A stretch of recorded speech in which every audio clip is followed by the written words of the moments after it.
Jaya Radha Madhava Kunja Bihari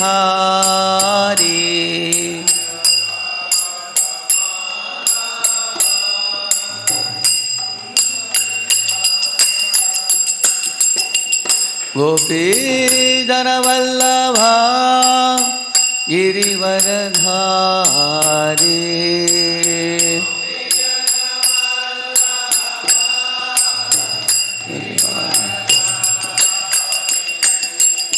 Gopi Jana Vallabha Girivaradhari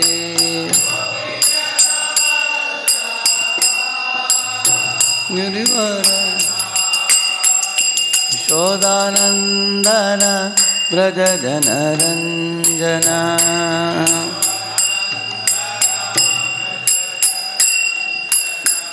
Yashodanandana Braja Janaranjana Yamuna Tira Vanachari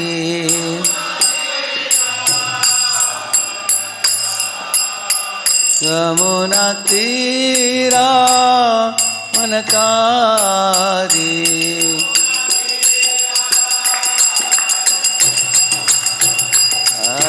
Radha Madhava Kunja Bihari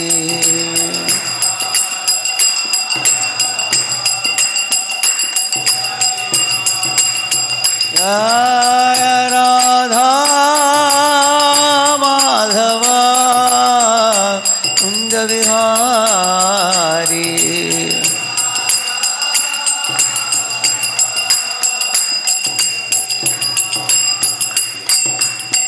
Hare Krishna, Hare Krishna, Krishna Krishna, Hare Hare, Hare Rama, Hare Rama, Rama Rama, Hare Hare.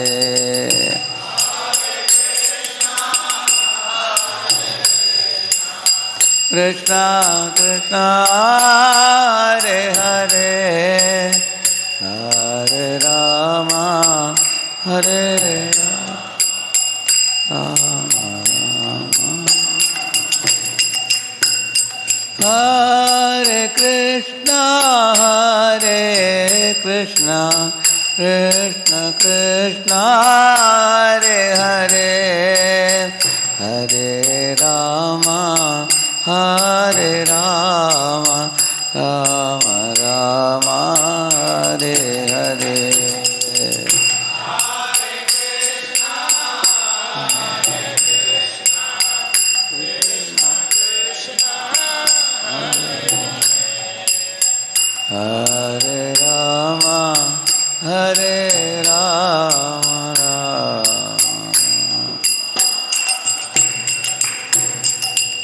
Hare Krishna, Hare Krishna, Krishna Krishna, Hare Hare, Hare Rama, Hare Rama, Rama Rama, Hare Hare, Hare Krishna.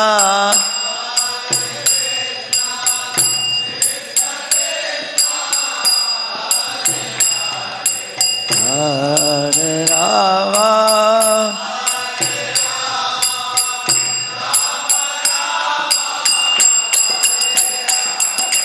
Hare Krishna, Hare Krishna, Krishna Krishna, Hare Hare, Hare Rama, Hare Rama, Rama Rama, Hare Hare.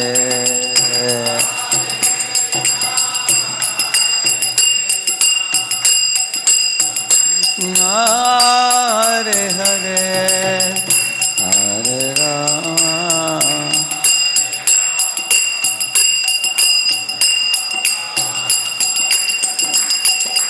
Hare Krishna,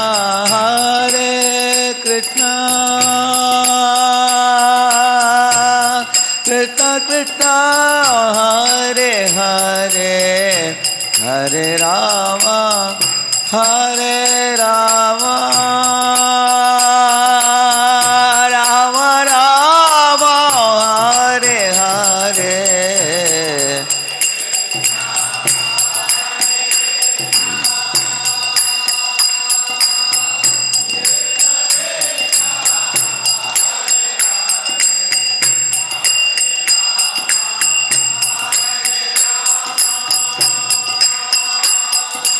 Rama,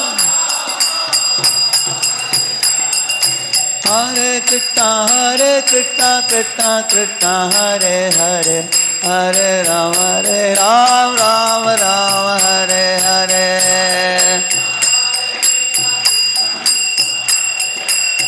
Hare Rama, Rama Rama, Hare Krishna, Krishna Krishna, Hare Hare, Hare Rama, Rama Hare Hare.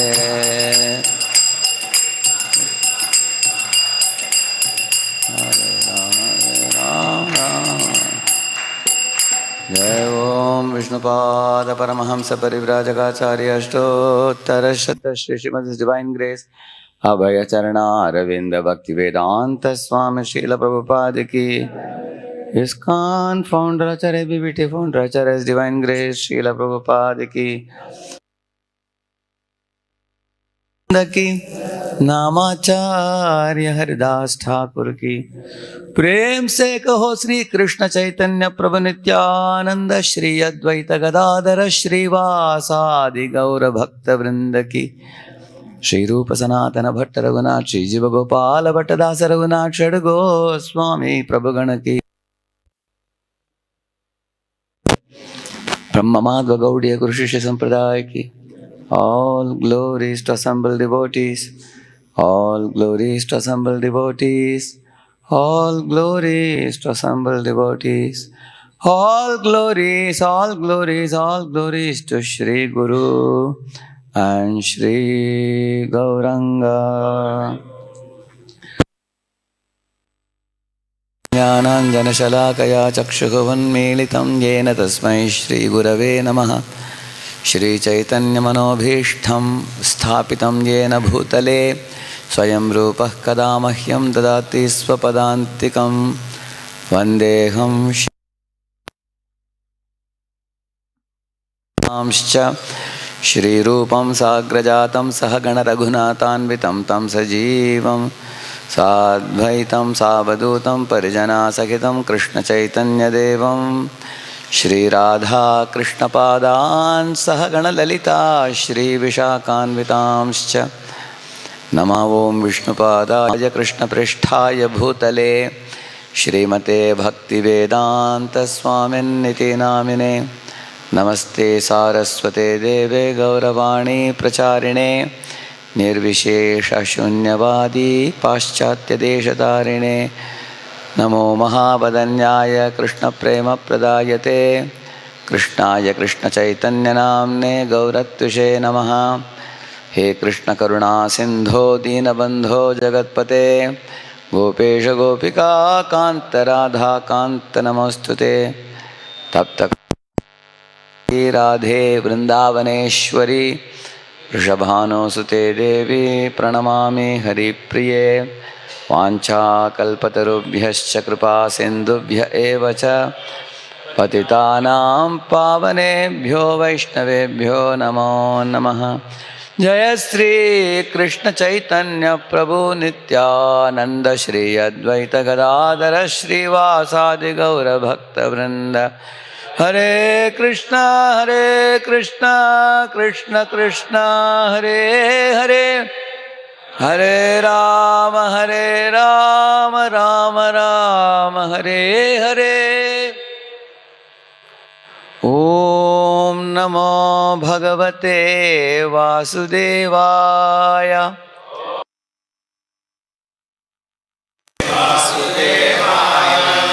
Om Namo Bhagavate Vasudevaya.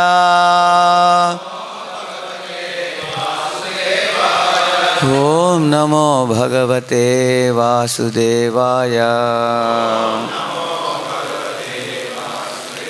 Narayanam Namaskritya Naram Chaiva Narottamam Devim Saraswatim Vyasam Tato Jayamudiraye Nashtaprayeshva Bhadreshu Nityam Bhagavata Sevaya Bhagavatyuttama Shloke Bhaktir Bhavati Naishtiki Krishnaya Vasudevaya Devaki Nandanaya Cha Nanda Gopa Kumaraya Govindaya Namo Namaha. Welcome all of you for the Srimad Bhagavatam class this morning.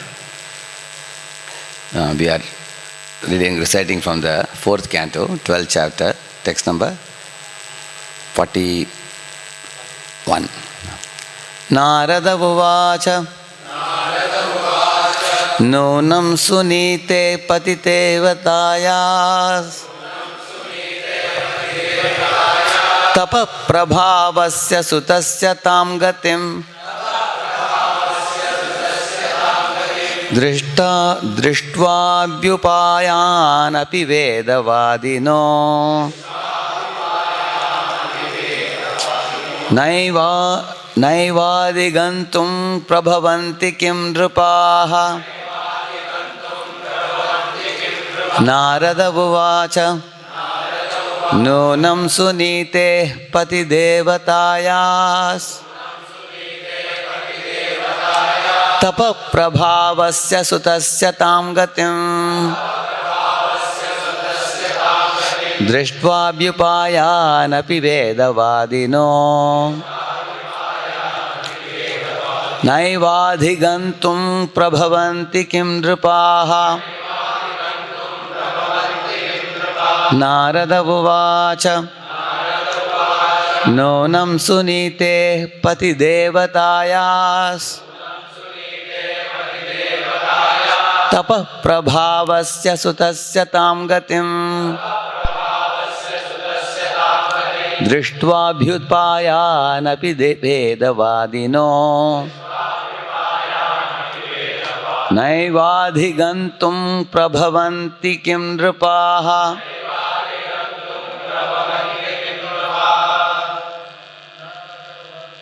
Narada Uvacha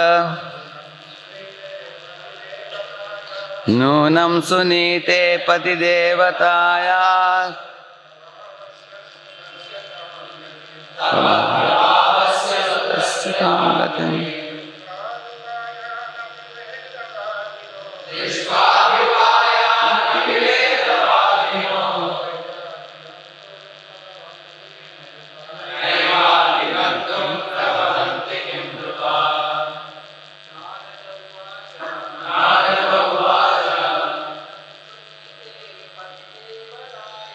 Nunam Sunite Pati Devataya Tapa Prabhavasya Sutasya Tam Gatim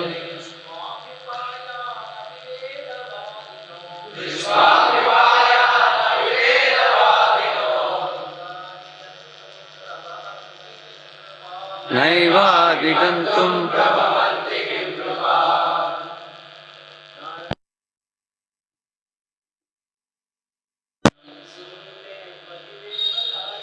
Nunam Sunite Pati Devataya Tapa Prabhavasya Sutasya Tam Gatim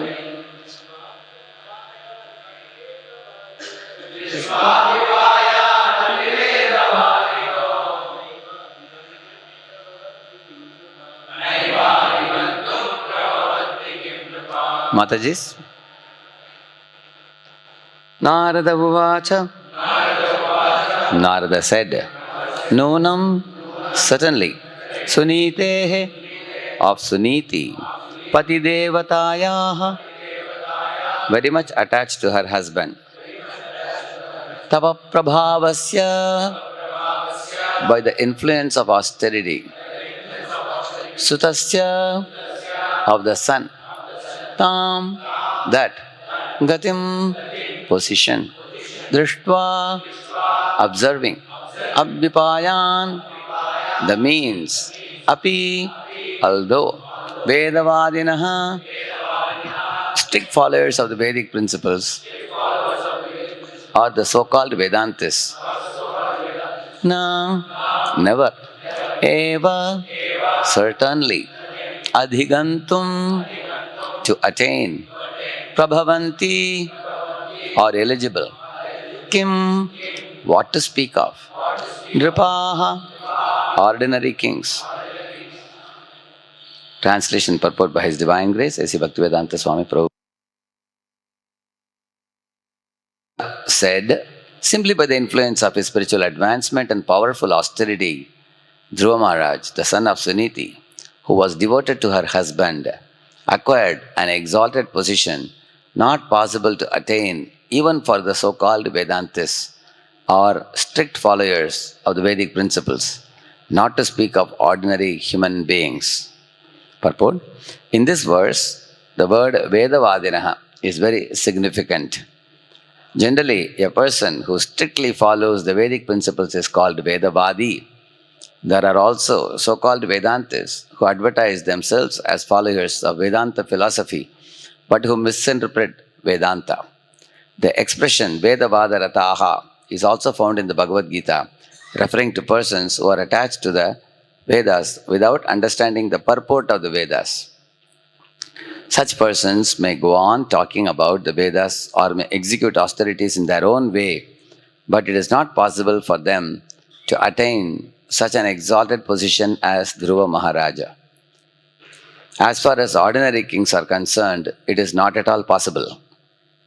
The specific mention of kings is significant because formerly kings were also Raja Rishis, for the kings were as good as great sages. Dhruva Maharaj was a king and at the same time he was as learned as a great sage. But without devotional service, neither a great king, a Kshatriya, nor a great Brahmana, strictly adhering to the Vedic principles, can be elevated to the exalted position attained by Dhruva Maharaj. Shri Shri Radha Madan Mohan ki, Shri Shri Jagannath Baladev Subhadra Maharani ki, Shri Shri Gaur Nitai ki.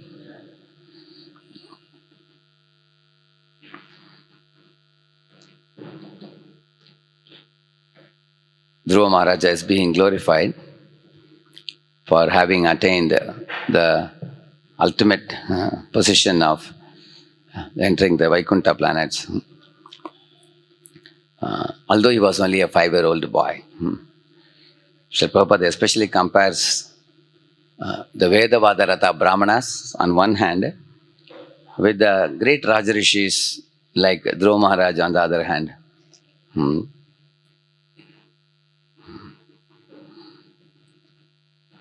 When Srila Prabhupada returned to India after preaching in the West and he brought many Western disciples, sometimes in India he faced various types of opposition from the caste Brahmanas. Some of the caste Brahmanas felt insulted that how are you giving Brahman Diksha to people of the West? They all are indulging in such impure activities such as illicit behavior with multiple partners or eating beef, drinking wine and doing such things. How can they be given Brahman Diksha? So Prabhupada, of course, he responded to them saying, but look at the standard in our movement. Without following 4 regulative principles, no illicit sex, no meat eating, no gambling, no intoxication, and chanting 16 rounds daily. Nobody is given initiation in this moment. For a certain period of time, one has to prove oneself before one is initiated. And then those who enter the altar and worship the Lord, they have to be even more advanced in Brahminical qualities. Shamat, Damat, Tapashaucham, Shantirardham, Evacha, Jnanam, Vijnanam, Astikyam, Brahma Karma, Swabhavajam. Those 9 qualities. In some places in Sanata Sujata, there are 12 qualities of Brahmanas mentioned. So, when they exhibit the qualities of Brahmanas, then only the second initiation is given in ISKCON society after many, many years later. On the other hand, in India, you will find when Gandhiji, out of a good heart, to see that certain class of people are not neglected or uh, treated as downtrodden or untouchables. So he wanted to actually elevate them to a status where they will be respected by all. So he said, "We will call you as Harijan." So he gave that type of. Actually, it's a very good name in one sense, Vishnu Jan or Hari Jan. When you say that, it is actually Lord Krishna's people. That's the name he gave. Similarly, Subramanya Bharati, also you will know in South India, in Tamil Nadu. He saw that some people are mistreated as lower class and things like that. So he gave sacred thread to some people, giving them a sacred thread. We will treat you also as a Brahmana, don't worry. Simply by wearing a sacred thread, some fellows are claiming to be Brahman. So we will also make you Brahman. So now what is the flaw in this type of elevating a person into a Brahmana by giving them sacred thread? Just like that. So it's more like a rubber stamp. Rubber stamping somebody as a Brahman without anticipating any qualities of a Brahmana being exhibited by the individual. So this type of promotion, will it help? Simply rubber stamping people as Harijan or a Brahmana like that. On the other hand, what Srila Prabhupada did, that he said that you actually have to follow this pure lifestyle. If you see our ISKCON temples, it is open for all. Anybody from any caste, creed, color, nationality, gender is allowed to enter our temples. In fact, they can even enter up to the point of altar in worshipping the Lord, even if they were chandalas before or beef eaters before. But now they have become refined. Samskarat bhavet dvija. Then manajayate shodra. Samskarat bhavet dvija. Veda pathat bhavet vipra brahma janati iti brahmana. These are 4 things said. So, this is Prabhupada's standard. You can evaluate it yourself. You qualify for this, then you will be given that type of respect and that type of services opportunity. So when I first heard this, I was so impressed with Prabhupada's approach to dharma.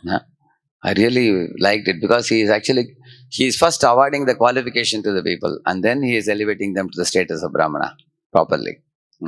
Correct? No. Otherwise, here he is talking about the Vedavadarata Brahmanas.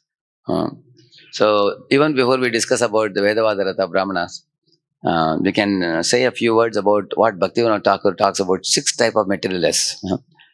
The first type of materialist is a faithless person. He has neither faith in morality nor faith in God.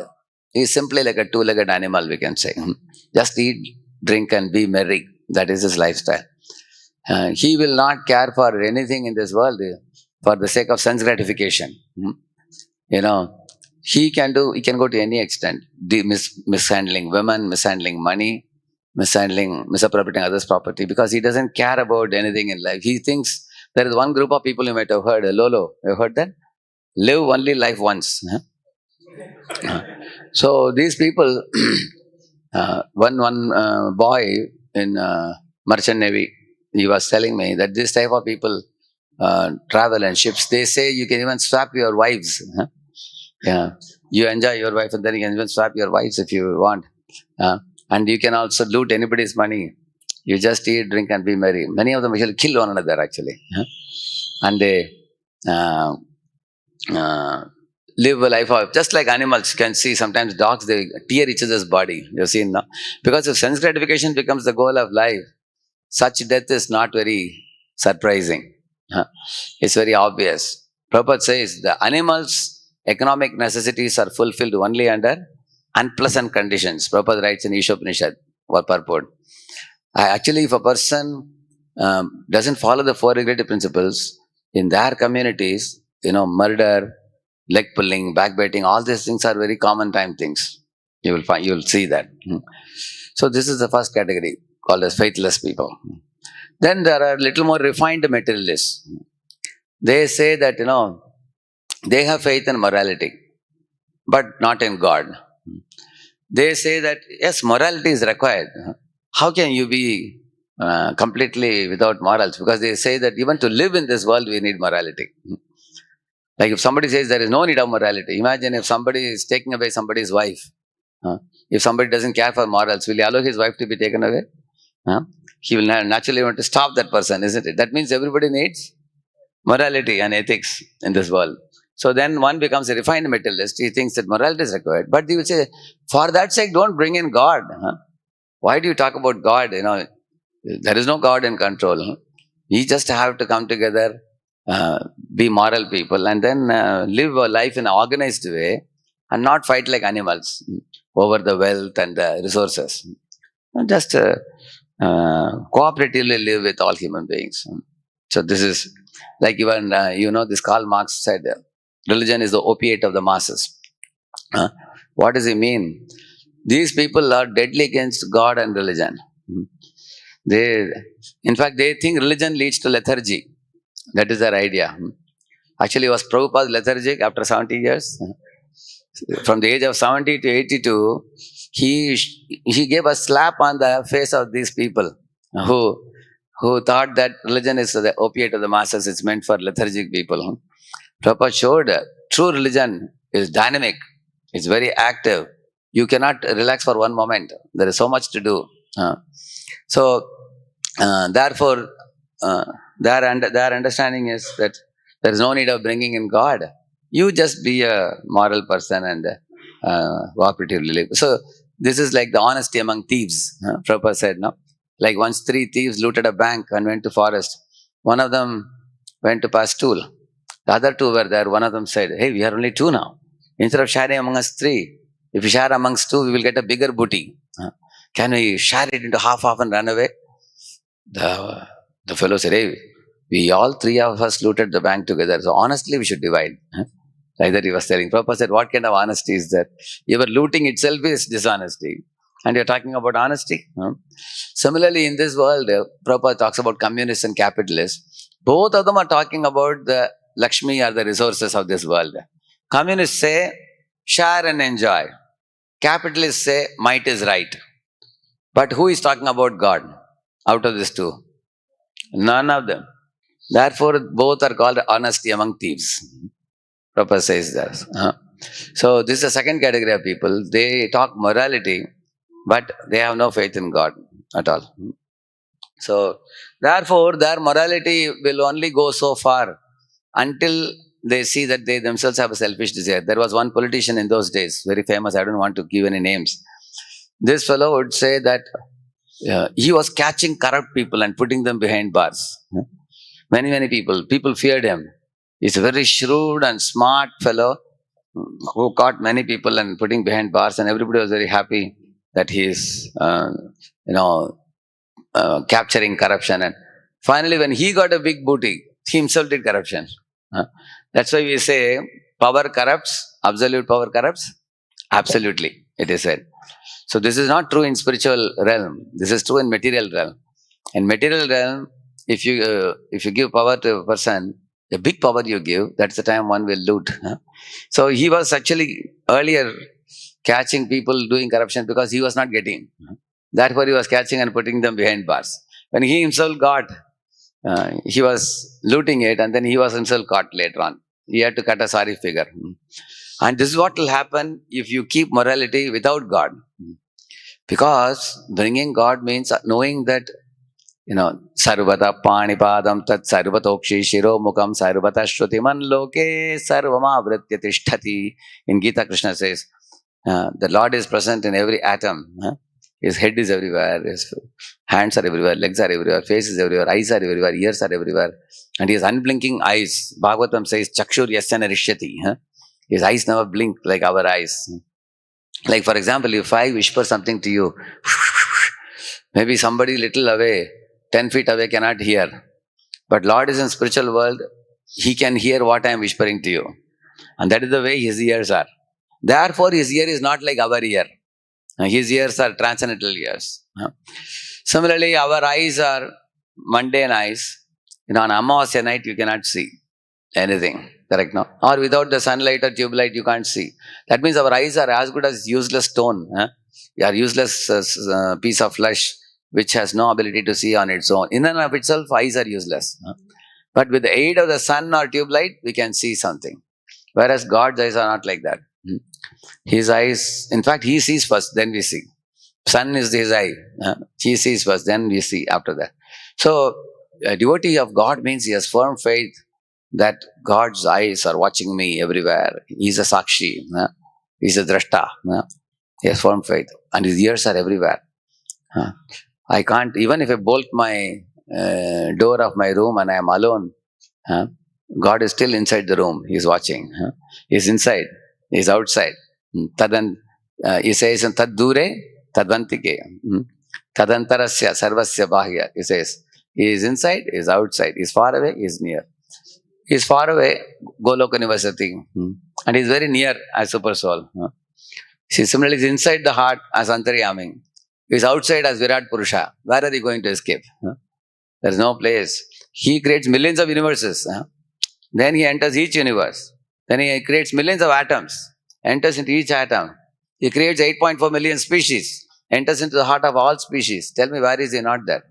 And that, like the Prahlad asked his father, Papa, you are asking, where is God? It's a ridiculous question. You tell me where he is not. He is everywhere. Wherever you turn around, you see him only. And you are asking, where is he? You are only in one place, but he is everywhere. In all the places.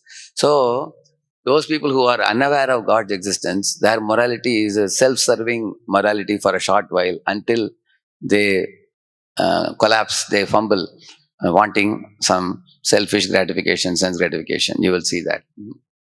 Yeah. Now, then there are people, the third category, they say that, they have faith in God and faith in morality. But their faith in God is subservient to morality.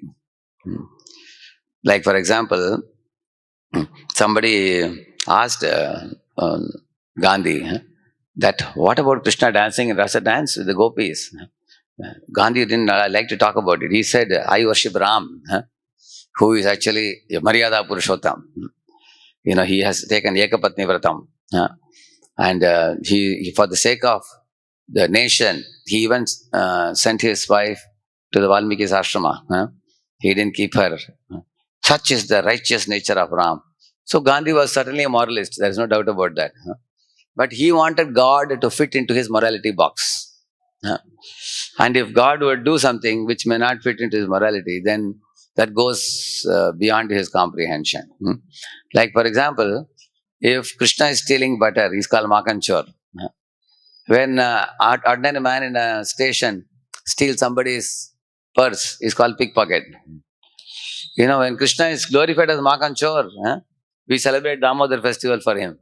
Whereas an actual thief who is stealing somebody's pickpocket, somebody's purse, police will take a belt and whip him. He just get the opposite result. You will see that. When Krishna runs from the battlefield, he is called Rancho Drive, and he is celebrated in Gujarat, isn't it? If an ordinary man is a Kshatriya running away from battlefield like Virata's son, then he is considered as having become a coward. Yuddhe Chapi Palayanam is one of the qualities of a Kshatriya, isn't it? So he is considered a coward. He is ridiculed by learned people. People who are Kshatriyas, great Kshatriyas, they will laugh at him. He is running away from the battlefield. Is it not true? So, when Krishna is dancing with the gopis, he is called Dhira Lalitam. Even in the midst of thousands of gopis, he is unagitated. He remains completely pure. Shukadeva Goswami asked a question to Parikshit. Carrying Krishna in their hearts, there are many saintly people who are sannyasis, who lead a life of pure character like Lord Chaitanya or Shankaracharya or Ramanujacharya, Madhvacharya. These people, carrying Krishna in their hearts, they can wander over the surface of the globe. They can wander and preach without falling down from their position. How can then Krishna fall down? Tell me. Simply carrying him, they become so purified. Krishna is the supreme purifier, Pavitram. So,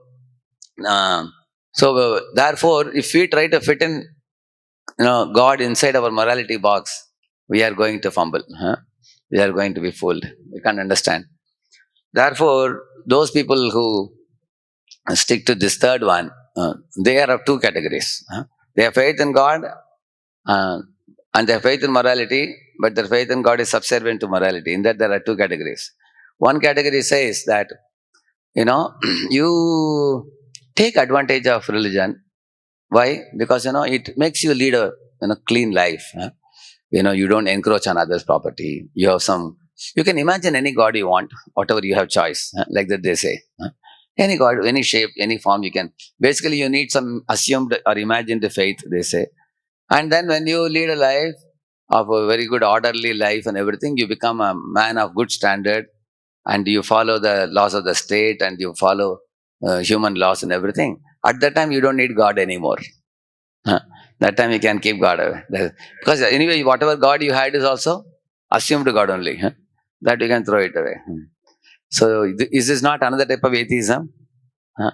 So this is one category of people who say that they have faith in God, faith in morality, but their faith in God is subservient to morality. This is one category. Another category of people say that not only you should accept God, you should accept scriptures also.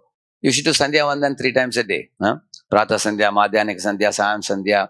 You should do, and then that will cleanse your heart. You become purified, and you become purer and purer and purer. Suddenly, one day will come and you realize you are the Supreme Brahman. Huh? At that time, there is no difference between you and God. Huh? You have understood that Sarvam Kalvamidam Brahma. Huh? You understood that. So this is another category of people in this third. So ultimately, these people also, they are ultimately Mayavadi, Krishna Aparadi. Prabhupada says those who claim themselves to be God. This is another type of aparada. And if you see, beyond these three categories, there are three more. Bhaktivinoda Thakur says. One is called as Dharma Dvaji. See, Dvaja means flag. Dharma Dvaja means externally these people will have all the religious markings and attires and everything. You will find, they will be neatly dressed like. There are so many people who appear like saintly people. There are people with long flowing beards. There are people with symbols and markings. They have their following. They have their mata. They have their ashram and everything they may have. But their display of ostentatious display and demonstration of religion is extremely superficial. Behind the veneer or the covering, they indulge in wealth and women. And sometimes you find that they are exposed and they are put behind the bars also. Sometimes you read that. Dharma Dvaji means they carry the flag of religion, but they truly don't follow the genuine religion. They become cheaters. If you want to know 5 types of cheating religion, you can read Prahlad Maharaj's 7th canto. You will find in the later chapters, like I think in 12, 13, 14 chapters, there you will get 5 types of. In that, he is saying 5 types of religion. He is saying Vidharma. First, he says Vidharma means there are people, they claim to be religious, but they are just opposed to religious activities. For example, in the name of religion, there are so many people killing so many animals. Thousands of goats they cut in the name of religion. There are many people like that. And they also indulge in smoking, drinking, all in the name of religion. Even nowadays, you find people celebrate Ganesh Chaturthi or Durga Puja holidays, if you see. In the name of God, many things go on, sinful activities, vidharma. And second, he says Abhasa Dharma. Abhasa Dharma means like Bhakti Abhas is what? Sahajyaism. People wearing sari and like a Sakhi Beki. This kind of 13 Apasampradayas, they are all Abhasa Dharma. It looks like Bhakti, but it is not Bhakti. They are cheaters. They are actually Sahajyas. They take Bhakti very cheaply. Then he is saying Upadharma. Upadharma means taking one limb of religion and making it as ultimate. Like, for example, Buddhism. Buddhism teaches about Ahimsa, Paramo Dharma. What Paramo Dharma? Ahimsa is one of the limbs of Dharma. In ISKCON, even a new devotee follows Ahimsa. And that's not the ultimate. Ultimate religion is Paro Dharma. Paro Dharma is Bhagavad Dharma. That is ultimate. But they have made a Upadharma into ultimate Dharma. That is Upadharma, we call it. So Vidharma, Abhas Dharma, Upadharma, then Chala Dharma, he says. Chala Dharma means Mayavadis, those who give misinterpretation to the scriptures. See, when you read the scriptures, if you literally translate, then it may mean something. But sometimes you have to understand the meaning. So there are 2 meanings, Gavana Vakya there is a Gavana Vritti and Mukhya Vritti. Generally, the scripture should be translated in Mukhya Vritti. Unless in certain places where there is a Gavana Vritti is used. I'll tell you one example. Say you take a shloka like this. Keshavam patitam drishtva Pandava harsha nirmara Rudanti kauravastu ha ha Keshava Keshava. Here is a verse like this. See, literal meaning, you see what it is. Keshavam patitam drishtva means Keshava means Krishna. Patitam drishtva means Krishna slipped somewhere and he fell. Pandava harsha nirmara. The Pandavas laughed loudly. It looks like that. And Rudante kauravastu. And all the Kauravas cried, ha ha Keshava Keshava, please Krishna Krishna, take care, take care. Like the Kauravas said. So this is the external meaning, correct, no? So it appears, how many of you are confident that this cannot be the meaning? Correct, no? We are confident, correct, no? Yeah. Now what is the actual meaning? Ka, shavam. Ka means water. Shavam means dead body. So once some people brought a dead body near a pond. And ka shavam, at the time, the crows started hovering. The crows were all thinking it will be so nice. We will have a feast for many weeks now because whole body has been kept here. They were thinking like that. But unfortunately, what happened? The dead body slipped and fell into the river. So seeing that, the fishes started delighting. Now we got a feast for many weeks. They thought like that. See, ka shavam patitam drishtva, Pandava means the fishes. Harsha nirmara, they had a big celebration. Oh, very good, very good. We got a big body now. But Rudante kauravastu, all the crows cried. What they were saying? Ha ha, Kashava, Kashava. Aha, Keshava, Keshava means, oh, alas, alas, body has fallen into water.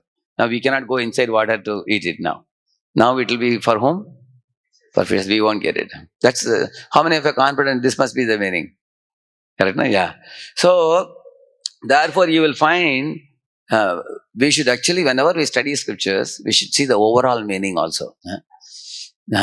Therefore, there's a Paribhasha Sutra. Like in Srimad Bhagavatam 1.3.28. That is the Paribhasha Sutra. In that Sutra, Krishnasta Bhagavan Swayam. So Paribhasha Sutra is that Sutra which lifts up the whole scripture. You cannot give any meaning to any verse in a scripture without taking into reference that Paribhasha Sutra. You cannot do that. Same way in the Bhakti Rasamrita Sindhu, there is Anya Bilashita Shunyam. That's the Paribhasha Sutra you will have like that. So now you are, even all of us may not be very great Sanskrit scholars, but you could immediately understand the meaning of this verse, correct? No? So Chaladharma means what? To give a wrong interpretation, like Maxim Miller and such people who came to India, Indologists. Their goal was to destroy the faith of people in Vedas. And then they wanted to divert them to another direction. So this is called Chaladharma. Similarly, the Mayavadis were envious of Krishna. Wherever there is a meaning of Krishna's personal form, they will slip out. They will give some other meaning. But fortunately, there are enough quotes even in the Upanishads. Like for example, if somebody is talking to you Mayavadi, you should quote verses like this, like Prabhupada quotes. He says, Nityo nityanam chetanas chetananam yeko bahunam yo vidadhati kaman. So clearly they say yeko and bahunam. God is one singular supreme and plural subordinates. And there are also verses like that. Samane vrikshe purusho nimagno anishe yashochiti muhyamanaha pashyati jushtam. He says that there are two birds sitting in a tree. One is a jiva bird, another one is super soul bird. So these are the verses we should quote. Similarly, Prabhupada quotes, idam shariram kaunteya kshetram ityabhidiyate evam yo veti tam prahuhu kshetrajnam iti tadvidaha. This body is called as kshetra, and the atma is called as kshetrajna. Then next verse Krishna says, kshetrajnam cha api mam vidhi sarva kshetreshu bharata. He says, there is also one more kshetrajna. He says, kshetrajnam cha. Cha means also. Api mam vidhi. Who is that? Me, he says. So Mayavadi say, the previous kshetrajna and this kshetrajna are only one only. Both are, there is only one Brahman in this body. They say like that. So Prabhupada says, when Krishna is saying, kshetrajnam cha api mam vidhi, I am also a kshetrajna, he says. What does that mean? Say you are staying in a room and during yatra time, somebody is asking you, which, where are you staying? You say, oh, I am staying in that particular room. I am also staying in that room, if you say. What does that mean? One more is there, correct? No? See, you are staying alone in the room. Will you say, I am also staying in that room singly? Will you say that? What is the need of saying Kshetrajnam cha abhimam vedi? Instead, you should say Kshetrajnam, I am the Kshetrajna. So Prabhupada has really captured this kind of statements to establish the fact that there are two souls in this body. Huh? There is a Jiva soul, there is also super soul. Another verse. Dvavimau purushau loke ksharaschaksara yevacha ksharah sarvani bhutani kutastokshara uchyate. He says there are two souls, he's saying. Dvavimau purushau loke ksharah akshara. One is fallible and another one is infallible.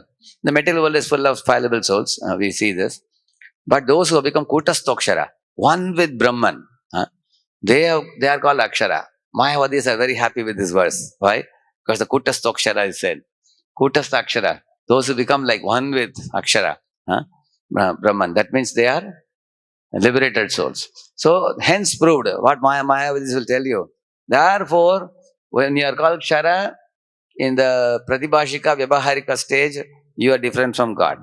In Paramarthika stage, they will say that the Kshara becomes Akshara. So, you become one with God. They will argue like that. But you should see the next verse. And then Krishna says, Dvavimau purushau loke ksharaschaksara yevacha ksharah sarvani bhutani kutastokshara uchyate uttama purushastu anyaha paramatmeti udahritah yo lokatrayamavishya bibarti avyaya ishwaraha. He's saying, Uttama purushastu anya. He says, my dear friend, you are not that Uttama purusha. Anya, there is another person. And what is his name? Paramatmeti udahrita. His name is Paramatma. And you may ask, I am the same fellow, I am Paramatma. He says, no. Yo lokatrayam avishya. He occupies all the three worlds, upper, middle and lower. Bibarti. And you are not the maintainer. He is maintaining you. Understand that. Yo vidadati kaman. Bibarti avyaya ishwara. He is maintaining you, Krishna says. Bibarti avyaya ishwara. He is an imperishable controller. You are a perishable controller. You control for a short while and you are Ayaram Gairam, you are gone. But he is always a controller. He is an imperishable controller, he says. And he doesn't stop there. He is saying after that, Yasmat Sharamati Toham Aksharaadapi Chottamaha Atosmi Loke Vedecha Pratitaha Purushottamaha. He says, Yasmat Sharamati Toham. I am beyond the fallible souls. Aksharad api cha uttamaha. And I am beyond the liberated souls also. This is a verse where Krishna very clearly brings out that the liberated souls are not same as Supreme Brahman. This is the verse. This was my turning point in Krishna consciousness. First time when His Holiness Bhaktivinoda Maharaj showed me this verse. He said this, Yasma Ksharamati Toham Aksharadapi cha uttamaha. That means these two souls are below and Paramatma is above. Even liberated souls cannot be counted as Paramatma. They are also Jivatma only. Only it's like souls who are covered by subtle body and souls who are liberated from subtle body. Moksha they have attained. That way there are two souls, but the Supreme Lord is beyond both. Yasma Aksharamati Toham Aksharadapi cha uttamaha. Ataha asmi. Therefore, Loke and Vede, I am called as Patitaha Purushottama. So Jiva can never be Purushottam.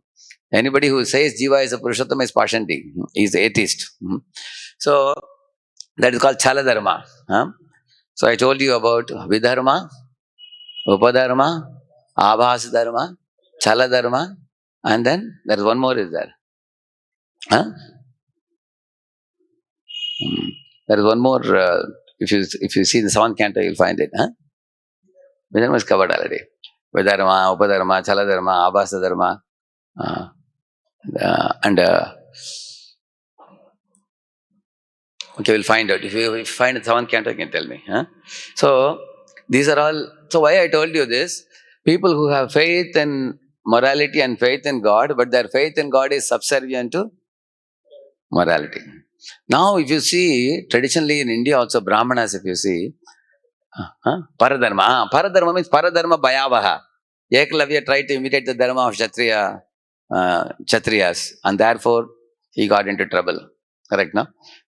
Therefore, Dronacharya told him that you have a tendency to misapply the teaching of Shastra, and also at that time He belonged to Nishada community who were all opposed to the ruling party. So Dronacharya said, you are ineligible to learn this. I will not teach you. But he is a first class example of what you should not do. He thought, he imitated the Kshatriya Dharma, and later on, therefore, Dronacharya asked him for the thumb so that he cannot misuse it in future. Correct, no? So one should not do somebody else's Dharma. You should do your own Dharma. Recently, somebody asked me, if Krishna says you should do your own Dharma, even though you may do it imperfectly, it is better than doing someone else's Dharma perfectly, he says. What is the meaning of that? The meaning of that is this. Our Arjuna was also trying to become a Brahmana, although he was a Kshatriya. So Krishna told him, Arjuna said, if I fight Krishna, my hands will tremble because I can't kill these people who are my relatives. Krishna said, perform your duty imperfectly rather than perfectly do the Brahmana's duty. You may go taking a begging bowl, begging alms. If somebody doesn't give you alms, you will immediately take out your sword. You won't give me alms? Because that's your nature, svabhava. So don't go against your swadharma. Do your thing according to Swadharma, Krishna told him. So that is paradharma, means one should not do someone else's dharma, one should do one's own dharma. So these are 5 types of, 5 types of people. I was telling about dharma dvajiya. People in the name of dharma, they do many other things like that. So morality and God consciousness, people who accept both, but they make God consciousness subordinate to their morality. You will find that. Therefore, in this there are 2 categories I told you. People who are impersonalists, who consider themselves to be God. And the other category I told you, the first one I told you, are people who say that assume any God, imagine any form of God, shape of God, you can worship whatever you want. There are people like that who speak. These are all really atheists. They are all counted as materialists only. And the 4th one is Dharmadvajis, and the 5th one is impersonalists. The impersonalists have a method called as Panchopasana. You will see in India it's well known. The Panchopasana was given by the Mayavadis so that people cannot worship the impersonal Brahman directly. So they accept these 5 forms, beginning with Surya, then Shakti, then Ganesh. So worshippers of Surya are called Shauryas. Worshippers of Shakti are called Shaktas. Then worshippers of Ganesh are called Ganapatyas. Then worshippers of Shiva are called Shaivas. Then lastly, worship of Vishnu are called the Vaishnavas. These Vaishnavas are different. They are impersonalist Vaishnavas. So this Bhaktivinoda Thakur has explained these 5 very nicely in Shikshamrit. You will read it. He says that first a person thinks all the things in this world are running only because of the sun. See, without sun, can you have rains? And without sun, can you have grains, fruits, vegetables? If without all these things, can jivas survive? Annat bhavanti bhutan. So then one worships the sun in the beginning as a source of all energy. Then one understands that sun is giving energy, but who is the original Shakti? Then one worships Shakti. One becomes a Shakta, like that. Then one worships the mass of people, which is called Ganapatya worship, Ganesha worship, because one thinks that all the jivas have the Chetan Vastu. Then sum total of all the jivas, one worships Ganesha. Then one goes to the platform of Shiva for attaining peace, because the Chetan Jeev in this world is suffering terribly, because of covered over by matter. So they worship Shiva for peace and silence. Then they understand peace is not ultimate, Shanti is not ultimate, Ananda is ultimate. And the Ananda can only be there when there are 2 people. Then you and God. Then the Vishnu worship comes, the Vaishnavas. But all these 5 categories of Panchopasaks, if you see, they are all Mayavadis, because they use this form, and after they attain the moksha, they will kick away this form. Just like you see in Ganesh Chaturthi time, 1 week they worship Ganesh. After 1 week, the book they'll put it in water. You will find that. Why they do Visarjan? That means they don't worship the form eternally. Whereas we devotees, if you see Vaishnava devotees, we worship the deities for all time, throughout our life. And after we leave this world, we go back to Godhead. There we continue to worship the Lord in His personal form. So our means and the end are same. There's no difference. Here we chant, there also we chant. Here we worship, there also we worship. Whereas these 5 fellows, They are the impersonalists. And so I told you till now how many? 5 categories. Fourth one is Dharmadvaji, and the fifth one is impersonalist, Panchopasaks. And the last one is called Polytheists. Polytheists means they say, we should not anger any god. Better you worship all the gods. So in some homes you will find the whole wall will be filled with so many different gods, and they will do for everybody. They will make sure nobody is unhappy. You think you can cover all the 33 crore devatas? Huh? Huh? Krishna says also that Sataya Shraddaya Yuktas Tasyaradana Vigate Labante Tatak Kaman Mayaiva Vihitan Hitan. Those devatas first get the gift from me, and then they give it to their followers. Many people don't know this. So they are all devata worshippers. Like Bhagavatam says, a couple of examples very nicely. What is the root of the tree? The whole tree gets nourished. Put the food in the belly, the whole body is nourished. So this is those who know this and follow this, they become Ananya Bhaktas. Ananya Bhaktas. Our His Grace Sarvabhauma Prabhu, he always says very amazing examples. So he was giving one example. He was telling that when there was a little girl, she was 10, 12 years old. So she was friends with many boys, girls, everybody. She would roam in anybody's bike. She would go with any boy to the canteen and say, purchase this for me, I want to eat. But when she became 16, 17, 18, her parents told her that now we want to get you married now. So once she got married, she is no more a girl now. She has become a woman now. Then she understood, my husband is my Pati Dev, like my Lord. Now she became a Pativrata, great woman. And she would never connect with any of the boys with whom she was connecting before, as friends before. So our Sarvabhauma Prabhu was telling in the same manner, before you come to Krishna consciousness, we connect with many demigods for getting our own things. Just like this girl is saying, buy me this, buy me that. She was connecting with many boys. But now, once you become a Krishna devotee, Krishna becomes your Pati, Satvatam Pati. After that, will you connect with any of the devatas? And even if you see the devatas, you will see them in relation to Krishna only. You will never see them independent. You will never go demigod and say, without Krishna's knowledge, secretly give me something. You will not ask like that. You will never do that. Yeah, because you have become a chaste devotee now. So the word sati is used for Kunti also. Kunti is called as a sati because devotees are just like, a married woman wears a kumkum. Similarly, devotees wear tilak. A married woman wears a Mangal Sutra. Devotees wear Kantimala. A married woman is sold out to her husband fully. Similarly, devotees are sold out to Krishna. Krishna becomes their Prananath. And Maya can never allure the devotees with any amount of material gifts. Devotees are sold out, so they become Ananya Bhaktas. So, now I was telling about 6 types of materialists from Bhaktivinoda Thakur. Now here there's a glorification that even a king can be better than these type of so-called Brahmanas who are demigod worshippers or impersonalists or Semitis or Polytheists, all these Brahmanas. There are many Brahmanas. I didn't tell you one more thing is 6 systems of philosophy. Those are also Brahmanas. If you see, for example, Mimamsakas, if you see, Mimamsakas have more faith in karma theory than in the personality of Godhead. They say karma is so powerful that even God has to suffer. They say like that. See, even Lord Rama is crying. He lost his wife. Sita is crying. They say like that. This goes to show how atheistic they are, although they are Brahmanas.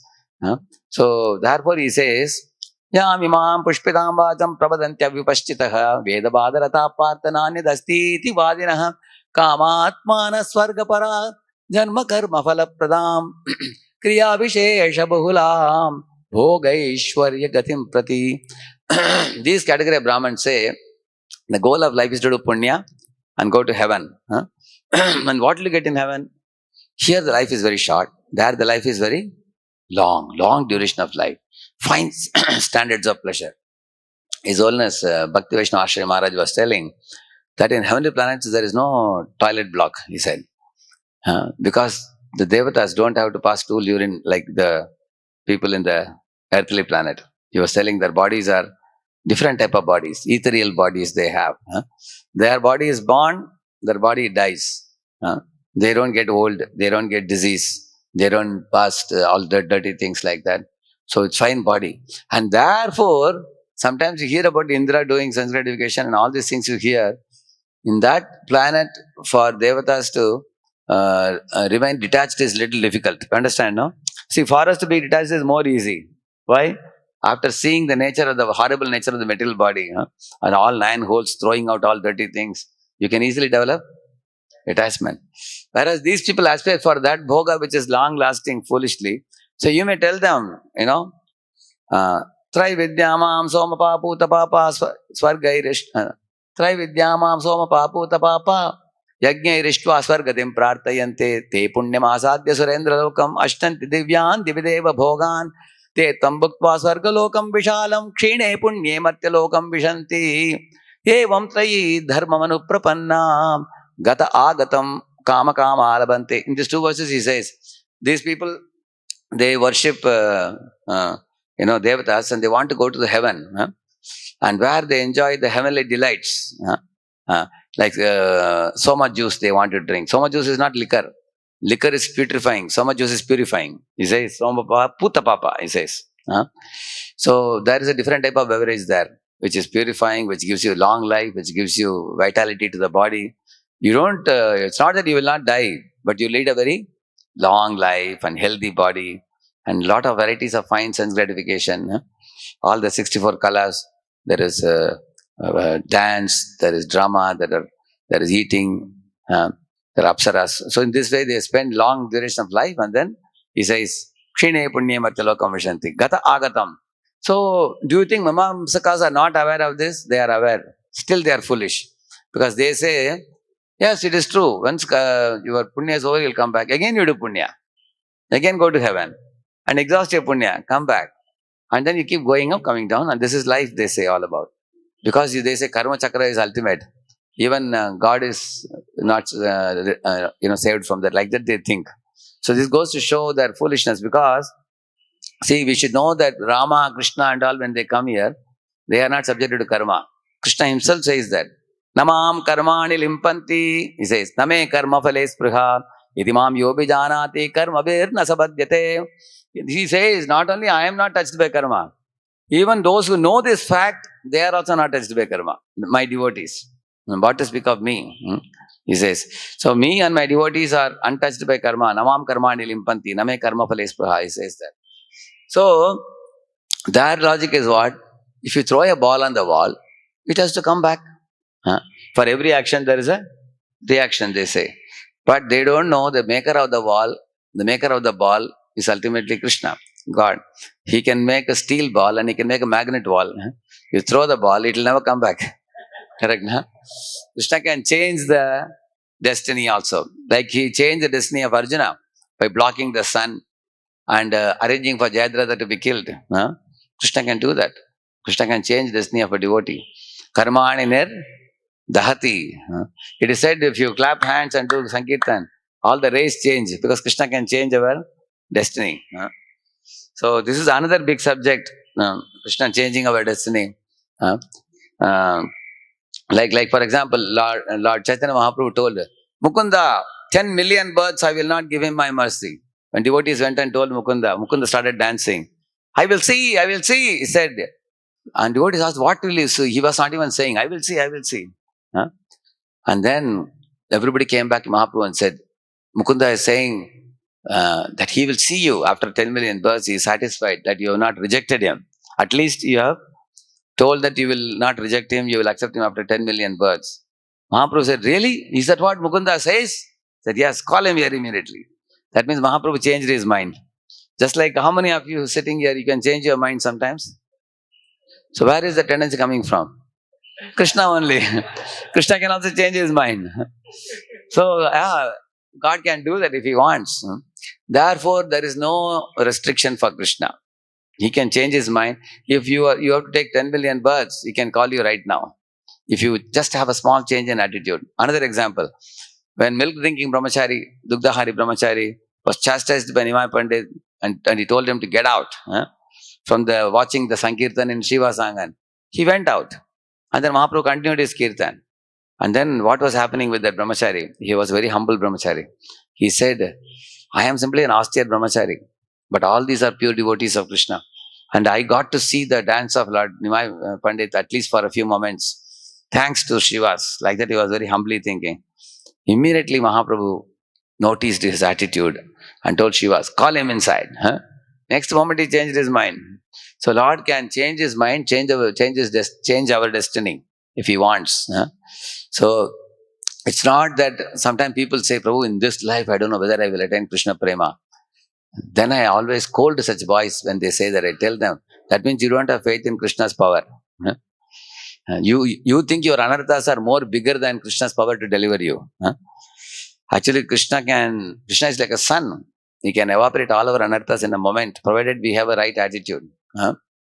So, therefore, those who have developed firm faith in the personality of Godhead, even though they may be kings, like for example, Yudhishthira Maharaj, or like Yudhishthira Maharaj was such an amazing king. Narada told him, Yuyam Driloke Bata Bhuri Bhaga Esham Punanam Munayo Biyanti. See, Esham Punanam Munayo Biyanti. Lokam Punanam Munayo Biyanti. Such munis and rishis are coming to your palace, my dear king. Lokam Puranam, they can purify all the planets in this world, wherever they put their feet. Yuyam Driloke Bata Bhuri Bhaga. Although you are living in material circle, see, Driloke is not only living in material world. You are surrounded by many materialistic things like elephants and horses and chariots and wives and children and kingdom and all those things. Yuyam Driloke, but Bata Bhuri Bhaga, still you are very fortunate. He says, why are you still fortunate? He says, because lokam punana muniyobhyanti. Such great saintly people are coming to your court and queuing up in your court. Who can purify all the worlds? He's saying, Yesham punanam vasate hi sakshat. He's saying that here, he says, Yesham avasati iti sakshat. He's saying, avasati means the Supreme Lord Krishna has arrived at your palace. Gudam Parabrahma Manushyalingam. That Supreme Parabrahman Krishna, God of all gods, Master of all masters, one who has created millions of universes, he is coming, Vasati iti Sakshat. He's saying, he is coming and staying in the palace, he's saying, in your palace. Because Krishna is here, all the Rishi Munis are coming to see him. So your palace has become sanctified. So therefore, this king Yudhishthira is certainly greater than the Brahmanas whom I talked about till now. 6 types of materialists. Is it not true? Not only that, Yudhishthira Maharaj was such an amazing ruler. Shaunaka Rishis asked Sutta Goswami, after he became the king, what was his character? Because generally it is said, give money and facilities and privileges to a man, his character will be revealed. But Sutta Goswami said, when he ascended the throne, Yudhishthira Maharaj, he gave all the kingdom to his brothers to rule. He divided the world and told them, you all rule the world. And what was he doing? He was doing bhajan, constantly absorbed in devotional service. That was Yudhishthira Maharaj. And because he was always worshipping Krishna with great love, the nature was paying tax. The nature was giving him rains in time. And there were also gold and silver and diamonds. The gardens were full of flowers. Trees were full of ripened fruits. And people had no sickness, no pandemic. No kinds of evil forces. And also there was no quarrel between the citizens. Everybody was very, very happy. And people were quite healthy and happy and satisfied. His kingdom was so amazing. And his brothers were completely subservient to him. And all the wives cooperated with him. And the praja saluted him. And all the other subordinate kings paid him taxes. And the nature was also paying taxes. He's explaining his kingdom so beautifully. Kamam avarsha parjanyaha sarva kamadu gamahi. Shishichusma prajan gavaha payaso udasvatir muda. The cows are running hither and thither, smiling very happily with their milk bags, heavily loaded with milk, and it was producing milk kitchen on the ground. It was like that. Cows were very cheerful, and the rains were showering on time. And the king didn't have to bother at all about anything. Everything was arranged, he says. People lived very happily. So, and that's because Krishna was pleased with Yudhishthira Maharaj's rule. So, such Rajarishi kings like Yudhishthira Maharaj, or you take Prithu Maharaj, such amazing king, he was ruling, he called the citizens and gave them very good instructions. What kind of instructions he gave? There is one verse which says, Charu Chitra Padam Shlakshnam Gudam Mrishtam Aviklavam Sarvesham upakarartham tada anuvadanniva. The nature of his instructions is explained here. Char Chitrapadam, such a sweet words he spoke in glorification of the Lord, and the duties of the people and responsibilities of the people in general, what they should do, how they should do Varnashrama, and offer the fruits to Krishna, and how they should be subservient to the Brahmanas and Vaishnavas. He said, even I am myself subservient to Brahmanas and Vaishnavas, he said, because they are all called as Bhudeva. Bhudeva means they are earthly gods. They should be worshipped. So the way he spoke was so sweet, and all the Brahmanas said, Sadhu, Sadhu, Sadhu. Well done, my dear king. Your speech is, in fact, king asked the Brahmanas, a king is supposed to give order to the citizens, I am giving. All of you, please correct me if I am wrong. And they all said there was nothing wrong with what you said. Everything was so all perfect. They glorified him. Yat pada seva viruches tapasvinam aneka janmo pachitam malam dhiyah satya khinotyan bahamedati sati yada padangushta vinisrita sarit. He says, just like Lord Krishna's lotus feet touched the waters of Viraja and became Ganga. Similarly, he says to citizens, if we take the lotus feet of Krishna in our heart will become purified, like Ganga became purified. This kind of instructions he gave. So such Raja Rishis who are pure devotees are far superior to the impersonalist Brahmanas, Mimamsaka Brahmanas, and such kinds of people. So, or the sixth type of materialists who are going on in the name of bogus religion. So, I told you about Yudhishthira Maharaj, I told you about Prithu Maharaj, and here we are talking about Dhruva Maharaj, such amazing Raja Rishi king, pure devotee king. Duraradyam, Lord is very difficult to worship. Durapya, Durapya means very difficult to obtain. But that Lord is called as Ajitam, but he became Parajitam. Lord is unconquerable, but he became conquered by the love of Dhruva Maharaj. So Dhruva Maharaj, in 6 months period, attained darshan of Vishnu, and Vishnu became pleased with him. And Narada, his guru, is glorifying him. And therefore, you can easily understand why Dhruva is considered to be superior to even such Karmakandi Brahmanas and, or ordinary kings. He is not ordinary king, he is a Raja Rishi, pure devotee king. Dhruva Maharaj ki, Srila Prabhupada ki, Gaur Bhakta Vrinda ki. So you can see His Grace Anandamaya Prabhu, he may be born abroad. He was born in France. But he is better than a million Brahmanas in India. Because he is chanting the holy name, he has taken shelter of Srila Prabhupada. That is the meaning of this verse.